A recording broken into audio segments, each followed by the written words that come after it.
I am Ferdinand Marcos, and I am the President of the Republic of the Philippines. I stand today on behalf of 110 million Filipinos. Everyone, hello universe, it's me again. Shoutout sa inyo mga kababayan. April 13, 2026. But anyway, meron tayong upload video update. Nako guys. Tama nga naman talaga ang hinala natin.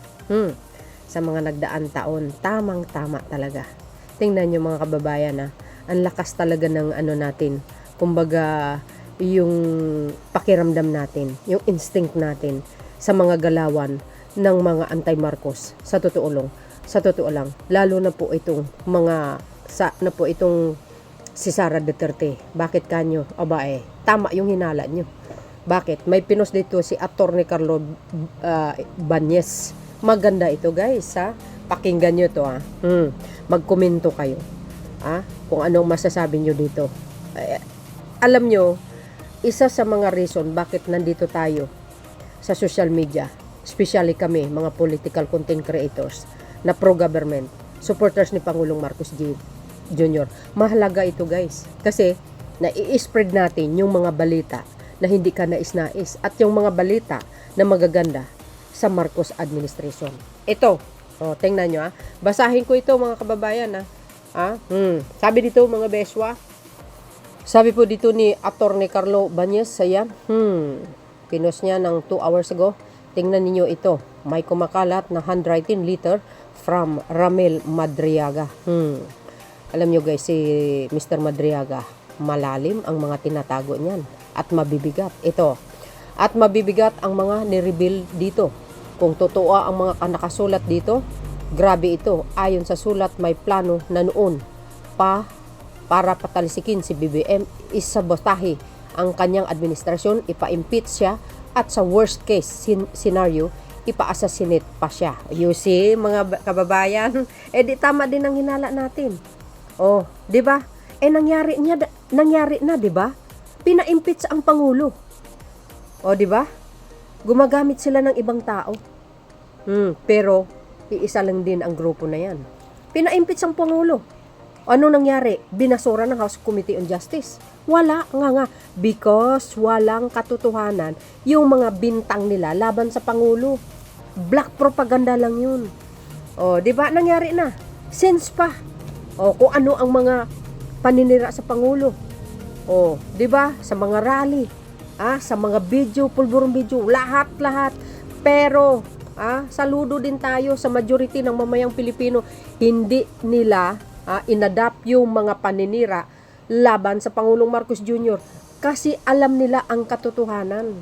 Di ba? Naniniwala ba ang mga kababayan natin, mga Pilipino? Hindi. Dahil alam nila gawang istoryahe na gusto lang nila talaga maagaw ang Malacanang. Yun ang isa sa number 1 intention nila. Di ba? Sa bagay, sanay sila dyan, guys. Ayan ipa-assassinate pa siya. You see? Di ba? Kaya nga, lagi kong sinasabi, hinihiling ko sa inyo yung dasal nyo para for the safe ng ating Pangulong Marcos Jr. sa buong pamilya niya. Ipapasasinet. Kasi hindi nila kaya sirain ang Pangulo. Hindi nila kayang pabagsakin sa pamamagitan ng rally, pulburing video o anumang fake story dyan, mga fake istorya. Hindi. Isang bagay lang ang mawala ang Pangulo. Yan ayun nakalagay dito. Ayan see? See ba? Yan ang isa sa mga isang opsyon nila para mawala ang Pangulo. Wala kasi guys wala na silang choice. Tagilid na sila Alam natin po yan. Tuloy. Ang pinaka-core ng aligasyon sa sulat ay ito. Bago pa raw ang eleksyon, may plano na raw ang mga Duterte na kunin ang Malacanang.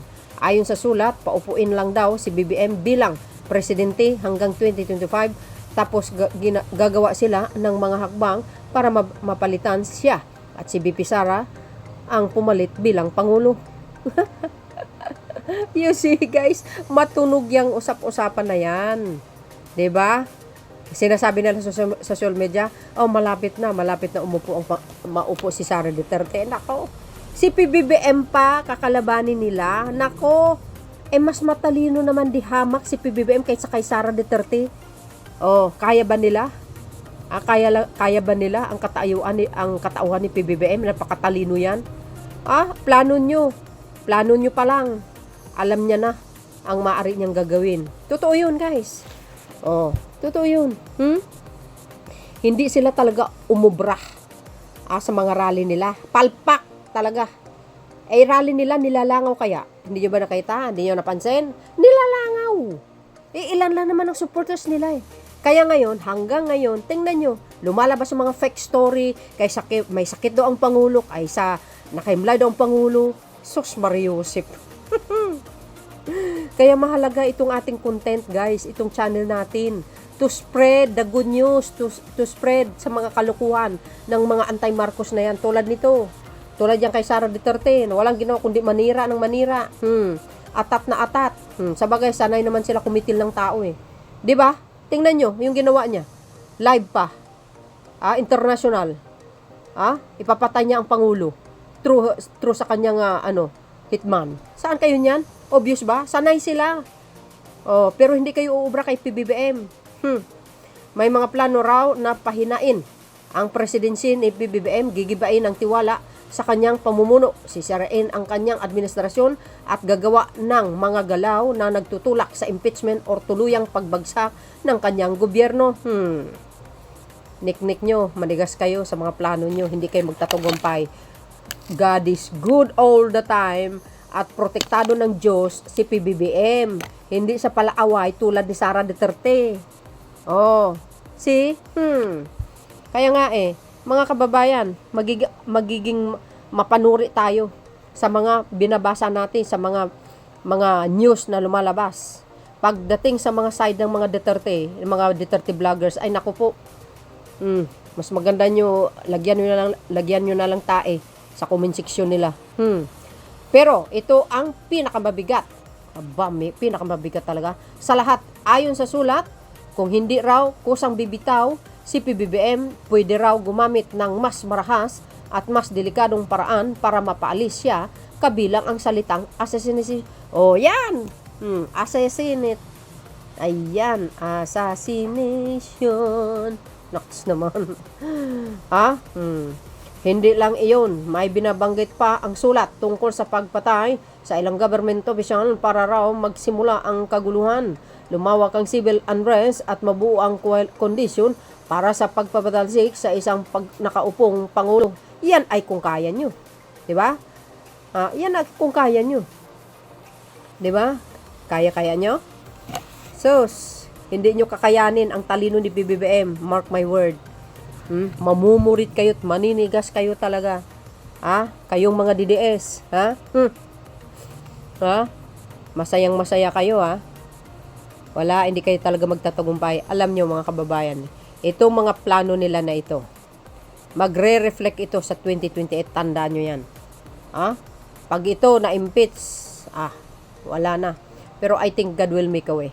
Para mapabagsak itong mga salot na ito sa lipunan. Totoo yun. Kaya nyo patalsikin ng Pangulo? I don't think so.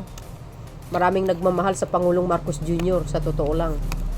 Ang Diyos nakabantay. Alam ng Panginoon kung sino ang totoong nagtatrabaho. Alam ng Panginoon kung sino ang pinakahuwara na pinuno ng bansa. Yan ay si PBBM. Napakagandang example yan sa taong bayan. Hindi lang sa taong bayan, kundi sa buong mundo. Ang dami nga pumupuri sa kanya ng mga lalaking bansa. Lalo na yung Prime Minister ng Taiwan ay believe na believe kay PBBM. Di ba?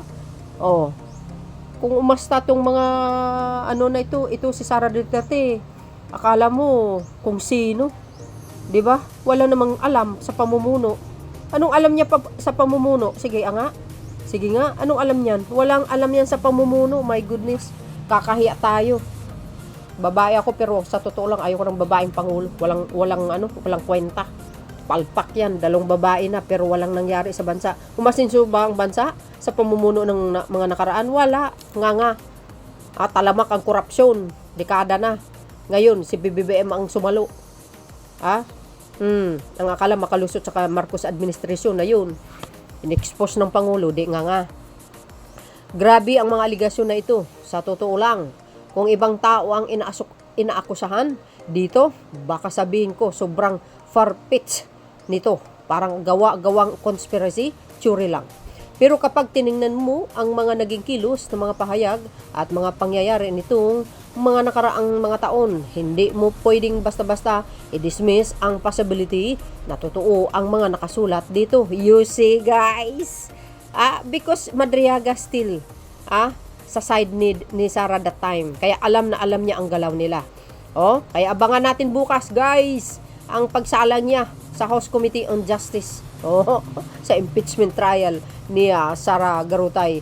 Lalo na kung isasama mo pa ang mga admisyon ni Inday na may kinausap na siya noon tungkol sa pag-assassinate sa Pangulo. Correct! Yun! Kasi sanay sila kumikitil ng tao. Diba, guys? Si Mr. Las Cañas na ang nagsasabi. Si Mr. Matubato. Yun ang mga hitman ni dating Pangulong Digong. Sanay sila di ba? Di ba kasama si Sara sa co-perpetrators ng ng ama niya? Sabi dito kaya hindi ito maliit na bagay. This revelation about impeachment, destabilization, civil unrest at assassination, sobrang lalim niyan. Oo nga naman. Kung may katotohanan ito, even the smallest parts, napakabigat ng implikasyon nito sa bansa. Correct! Di ba, guys? Totoo yun. Tingnan nyo, kapwa mo Pilipino mismo ang sumira sa sarili niyang bansa. Saan kayo makikita? Mayroon tayong napakagaling na Pangulo ng Pilipinas, yun pa ang ginagawang masama. O kumbaga ginawa nila, binabaliktad nila.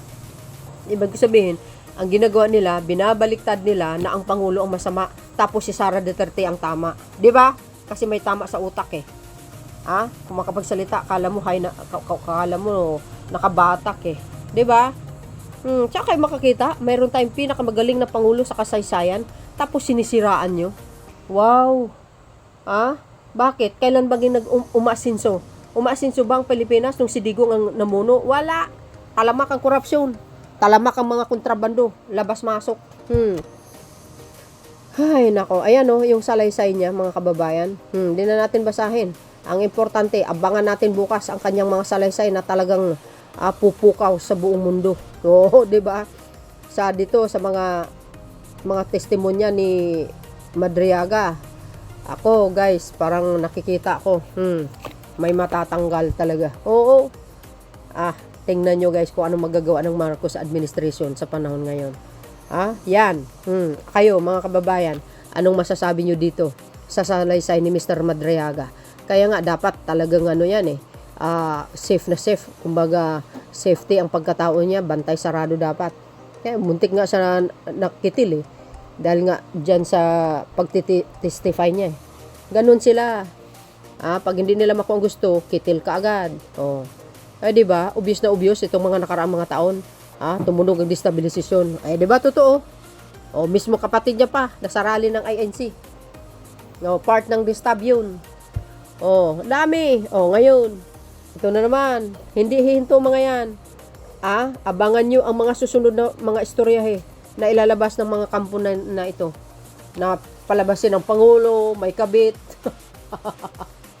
Ganun Ito nga ang pinapalabas nila, may sakit ang Pangulo, malubha daw. Biro nyo yun? Isa lang ang gusto nila para sirain ng Pangulo. Makuha ang simpatya ng mamayang Pilipino.